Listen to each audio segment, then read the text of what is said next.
Olá pessoal, hoje eu vou falar sobre suicídio. A cada 40 segundos alguém comete suicídio. Uma em cada 5 pessoas que sofrem de depressão severa fará essa tentativa. Para cada uma tentativa letal, quer dizer, uma pessoa que efetivamente comete o suicídio, morre, há 60 tentativas não letais. Quer dizer, para uma pessoa que a gente conhece, sabe, que se suicidou, há 60 pessoas, 60, que tentaram o suicídio, mas não morreram, né? Então, é uma quantidade muito grande, né? A taxa de suicídios no mundo está subindo assustadoramente. O suicídio, ele era tido como um assunto tabu, né? Mas hoje, devido à enorme quantidade, como está escancarando esse tema na nossa frente, a gente não tem mais como fugir, né? A gente não pode simplesmente ignorar, porque primeiro, a gente não sabe lidar com ele, nós não gostamos de pensar nessa ideia, muitas vezes nós não entendemos. Nós podemos achar que é pecado, então a gente não pensa, ou também porque, mais ainda, a gente não quer pensar que muitas vezes nós mesmos chegamos a pensar em suicídio, né? Ou alguma pessoa muito próxima a nós. Então a gente tenta afastar esse tema por não saber lidar com ele, porque é um tema difícil mesmo, né? E hoje eu vou falar sobre o Robin Williams. Ontem, dia 21 de julho, ele faria 68 anos, né? E ele foi um ator brilhante, né? E só para citar alguns filmes dele, Uma Babá Quase Perfeita, muita gente, acho que quase todo mundo assistiu, né? Sociedade dos Poetas Mortos e Gênio Indomável, também, que é um filme brilhante. As atuações dele são brilhantes, né?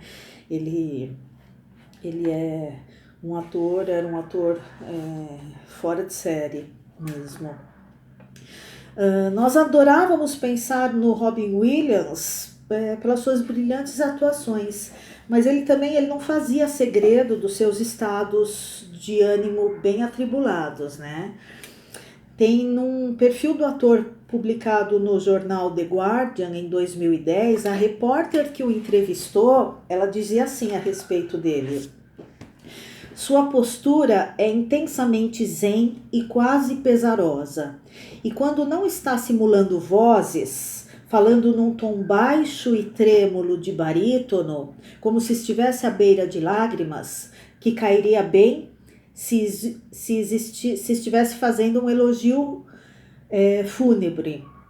Ele parece gentil e bondoso, até mesmo terno, mas a impressão que predomina nele é de tristeza, né? Essa repórter, ela perguntou se o Williams estava mais feliz, né, durante a entrevista, e ele respondeu assim: acho que sim, e sem medo de ser infeliz. Isso também é legal. Assim você pode viver como se tudo estivesse bem. E isso é o que importa, esse é o dom.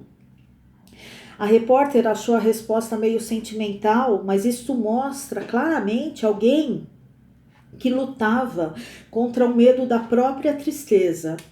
Alguém com medo, talvez, por entender o potencial que a infelicidade tinha de engolir tudo o que dizia a respeito a ele. A mídia de massa, né, a TV, jornal, tudo, quando noticia casos de suicídio, quase sempre eles tentam oferecer um motivo, né? Que parece tentar atribuir uma lógica, uma razão, né? Para uma coisa que é totalmente falta de lógica, que é o autoextermínio, né? Essa racionalização, tentar dar um motivo que justifique, é particularmente comum quando se trata de suicídio de celebridades, né? Porque a ideia de que alguém possa se sentir infeliz, apesar do grande sucesso mundial, parece ser muito sem sentido. A gente não entende, a gente fala, meu Deus, mas tinha fama, tinha sucesso, tinha família, tinha dinheiro, como pode, né? Então a mídia sempre tenta fornecer um motivo, como se isso fosse suprimir os problemas, né? Porque uma pessoa que tem tanto daquilo que todos nós gostaríamos de ter, decide acabar com a própria vida, né? Como há sempre coisas indo mal na vida de qualquer um, a todo momento, a indústria das explicações, que é a mídia, geralmente nos diz que a pessoa em questão, né, que tirou a sua própria vida, tinha um casamento horrível, ou era uma viciada incurável, ou tinha acabado de sofrer um fracasso profissional, ou estava sob influência de algum culto, né? Mas o Robin Williams não parecia ter nenhum desses problemas. Sim, ele lutou contra uma dependência, né? Mas ele estava sóbrio já há algum tempo. Ele estava no seu terceiro casamento, né? Que dava a impressão de ser uma união feliz, e ele parecia bem próximo dos filhos, né? Portanto, ele tinha poucos motivos para cometer o suicídio, né? Como na verdade a maioria das pessoas que se matam tem poucos motivos além da depressão, que pode ser unipolar ou bipolar, né? Que está na base de grande parte dos suicídios, tá? O suicídio também não é a máxima manifestação de egoísmo ou de covardia. Ah, ele foi egoísta, como ele é covarde, como os fornecedores de motivos costumam afirmar, né? Suicídio não é um comportamento acidental, né? É um passo profundo e sério para o qual muitas pessoas não têm a necessária força de vontade, né? Num certo nível, o suicídio das pessoas jovens é obviamente mais trágico do que o suicídio de pessoas mais velhas. Os jovens têm mais vida pela frente, né? Mais chances de encontrar soluções. No outro nível, o suicídio na meia-idade, né? A derrota de alguém que resistiu ao impulso durante décadas é catastrófico também. Isso implica o reconhecimento derrotista, né? De que se as coisas não melhoraram até agora, é porque não vão melhorar nunca. O suicídio de Robin Williams não foi o gesto autocomplacente de alguém sem firmeza suficiente para combater os próprios demônios. O suicídio de Robin Williams foi, na verdade, o gesto de desespero de alguém que sabia, correta ou erradamente, que jamais venceria uma luta como aquela. Todo suicídio pede luto, né? Mas a morte de uma figura como ele provoca mais repercussão do que a maioria das mortes. Porque com ele desapareceu sua alegria contagiante, né? E parece que o mundo se torna um lugar mais pobre. E como o suicídio também é contagioso, outros talvez já tenham feito tentativas pelo impulso de imitação, né? O que acontece com esse impulso de imitação? As pessoas argumentam que você pensa assim, se nem mesmo o Robin Williams conseguiu dar um jeito, né? Não sou eu que vou conseguir dar um jeito na minha vida. Porque ele tinha tanto, né? Ele era tão... Então as pessoas tendem a copiar pensando dessa forma, né? E ondas de acontecimento como esses costumam seguir suicídios de gente renomada. Por exemplo, depois que a Marilyn Monroe tirou sua própria vida, o número de suicídios nos Estados Unidos aumentou 12%. Então, o suicídio do Williams demonstra que nenhum de nós está imune. Se é possível ser Robin Williams e ainda assim querer se matar, então todos nós estamos expostos à mesma assustadora vulnerabilidade. A maioria das pessoas imagina que resolver determinados problemas as fará mais felizes. Então, se eu tivesse um pouco mais de dinheiro, se eu tivesse um pouco mais de amor, se eu tivesse um pouco mais de sucesso, eu lidaria melhor com a vida. Claro que resolver algumas coisas pode sim melhorar a condição de vida, mas não é o fator determinante para alcançar a felicidade, né? E pode ser devastador perceber como é falso esse otimismo condicionado. Se eu tiver isso, aí, ok, cheguei lá, cheguei num patamar onde terei a felicidade plena. Se eu conseguir isso, se eu tiver, se eu for, se eu, né? Sempre um condicionamento. E é falso isso, né? Porque uma grande esperança, ela é esmagada toda vez que alguém nos lembra que a felicidade não pode ser presumida nem adquirida. A felicidade não é algo como você obtém, agora eu tenho a felicidade, né?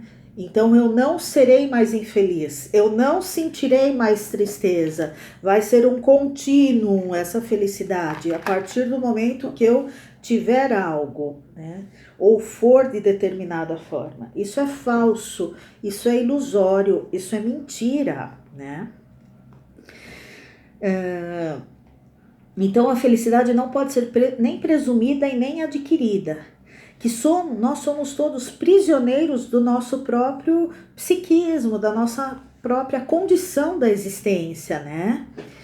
E essa condição, ela está implícito que a solidão, ela existe, ela é fundamental em cada um de nós e ela é constante. Nós sempre sentiremos solidão e nós sempre teremos que lidar constantemente com ela. É dessa ideia, né? É dessa verdade que todos nós fugimos, porque isso nos aterroriza, né?